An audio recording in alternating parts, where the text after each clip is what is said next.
Exercice 3. On considère une suite arithmétique. Alors cette fois, on ne vous donne pas sa raison, ni son premier terme. On va falloir les trouver du coup. On vous donne deux termes, U20 et U32. Ok. Petit a, déterminer la raison et le premier terme de la suite. Bon, c'est-à-dire, écrivez-la explicitement. Celle-là, il faut trouver à présent comment ça marche. Alors, c'est pas évident ça. Est-ce que vous comprenez? Il va falloir utiliser U20, U32. Alors, U20, on sait que ça vaut 27, mais U20, on sait aussi d'après la formule que ça vaut U0 plus 20 fois la raison. Pareil, on peut écrire le fait qu'U32 soit égal à 21. Ça veut dire que, pardon, égal 27, excusez-moi, hein, j'ai oublié. U20, c'est ça, égal à 27. U32, c'est U0 plus 32 fois R, égal. C'est 31 ou c'est 21? Je ne me suis pas trompé là. C'est 31. C'est 31 là, je me suis trompé. Ok. 31. 31. Peu importe. Hein. Enfin, peu importe. Si c'était 21, ça veut dire qu'elle est décroissante. Elle est croissante. Donc c'est pas tout à fait pareil. Bon, alors on arrive à ça. Alors est-ce que vous comprenez qu'on arrive à un système de deux équations à deux inconnus, les inconnus étant deux équations, les inconnus étant U0 et petit r, qui sont bien les deux inconnus qu'il faut déterminer pour avoir une suite arithmétique. Quand vous avez le départ et la raison, vous savez toute votre suite arithmétique. Et on sait qu'Un est arithmétique. Alors on peut tout à fait résoudre ça avec un système. Allons-y. Alors, dans ces cas-là, regardez, on a U0 de deux côtés, donc on a tout intérêt à soustraire cette ligne à cette ligne. Donc faire L2 moins L1. Ça nous donne quoi? Alors cette ligne, j'y touche pas. 20R égale 27. Et donc là, L2 moins L1, celle-là, je lui enlève celle-là. Donc ça me fait U0 plus 32 fois R moins U0 plus 20 fois R. Donc les U0 s'en vont. J'ai 32R moins 20R, donc ça me fait 12R. 12R, 31 moins 27, ça fait 4. Et qui voit? Bon ben là, j'en déduis tout de suite que R, ça vaut 4 douzièmes. Et 4 douzièmes, ça fait un tiers. Et maintenant que j'ai R, je le rebalance là-dedans. Donc R, c'est un tiers.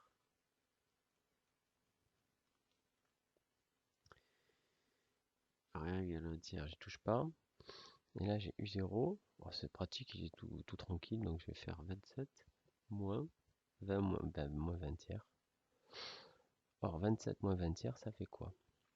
Alors il faut même faire, excusez-moi, il faut mettre 27 sur 3. Ça fait donc 27 fois 3, 81 sur 3. 80 moins 20, ça fait 61 tiers. On trouve donc U0 égale 61 tiers et R égale 1 tiers. Si c'est un 7, c'est pas dans la table de 3. 61 tiers, je peux pas écrire mieux. Bon, si vous êtes pas tranquille, vous pouvez vérifier pour U20. Allez, U20, pas pour U20, plutôt pour U32. Hein. Vous pouvez faire la vérification. U32, c'est censé être égal à 31. Allons-y, U32 c'est donc U0, donc 61 tiers, plus 32 fois 1 tiers. Bon, il n'y a que des tiers, ça fait 61 plus 32 tiers. 61 et 32, ça fait 93. 93 c'est divisé par 3, puisque 9 plus 3, ça fait 12. Et alors 3 fois 30, 90, donc ça fait 31. Youpi. J'aimerais vous montrer une autre méthode.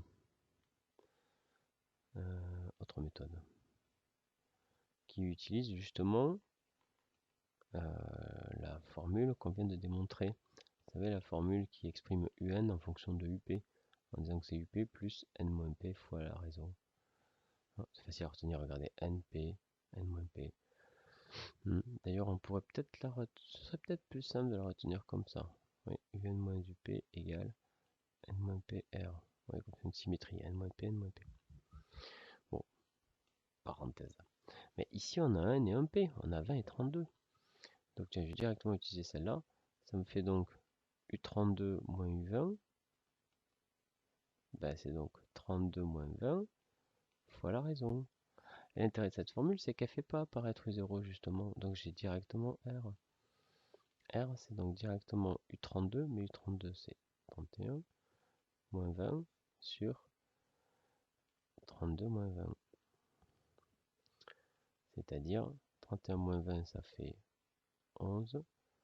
32 moins 20, ça fait 12. Qu'est-ce que c'est que cette histoire? Alors, on n'est pas censé trouver 11/12, on est censé trouver un tiers. Donc je vais trouver 4 là. Eh oui, ben voilà, j'ai mis 20. U20, c'est pas 20, c'est 27. Donc là, c'est 27. Correction. 31 moins 27, ça vaut 4. Et ça fait bien un tiers. Voilà. Bon, et puis après, pour trouver, maintenant qu'on a R, la raison, pour trouver U0, il suffit d'écrire n'importe laquelle de ces équations. Hein, U20, U20 par définition, c'est U0 plus 20 fois R. Mais R, c'est 1 tiers, égal à 27. C'est-à-dire U0 égale 27 moins 20 tiers.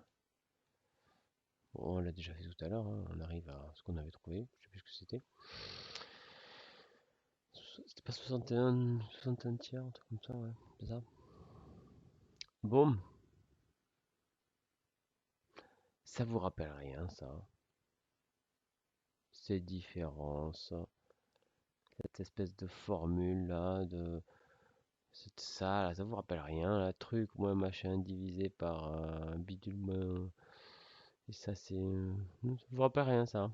J'ai pas du tout l'impression de calculer un coefficient directeur là. Et là, vous n'avez pas du tout l'impression de calculer une ordonnée à l'origine. U0. Eh ben, si ça vous rappelle quelque chose, c'est parfaitement normal. Et je vais vous expliquer pourquoi. Parce que, par définition, une suite arithmétique, c'est un truc comme ça, par récurrence. Or, on a vu qu'il y avait toujours une fonction associée à une suite récurrente. C'est quoi la fonction telle que un plus 1 est égal à f de un? C'est quoi cette fonction f là? Vous pouvez me la décrire? Bah, c'est f de t. Regardez, f de un c'est un plus r. Donc f de t c'est t plus r. Et je s'appelle comment ça? Bah, ça s'appelle une fonction affine. Donc ce raisonnement qu'on est en train de faire de calcul des coefficients directeurs et tout, c'est un raisonnement affine. C'est pas étonnant, puisque c'est la fonction affine qui est au cœur de la définition des suites arithmétiques. Voilà, c'est tout ce que je voulais dire. Donc il faut trouver, écrivez un algorithme permettant de calculer un à partir de la valeur de n. Bon, bah ok. Alors maintenant qu'on l'a, alors pour écrire cet algorithme, on sait que quand même pour tout n, un égale 61 tiers, ça c'est u0, plus n sur 3. Voilà ce qu'on a démontré au petit a, d'après le petit a. Et maintenant ce qu'on vous demande c'est un algorithme qui vous permet de donner la valeur de un en fonction de n. Bon, bah c'est évident, non? Hein? Donc on va avoir, au début il va falloir saisir n. Hein? Une fois qu'on aura saisi n, ben, on va envoyer cette valeur. C'est complètement envoyé. 61 divisé par 3 plus n divisé par 3. Voilà, l'algorithme est terminé.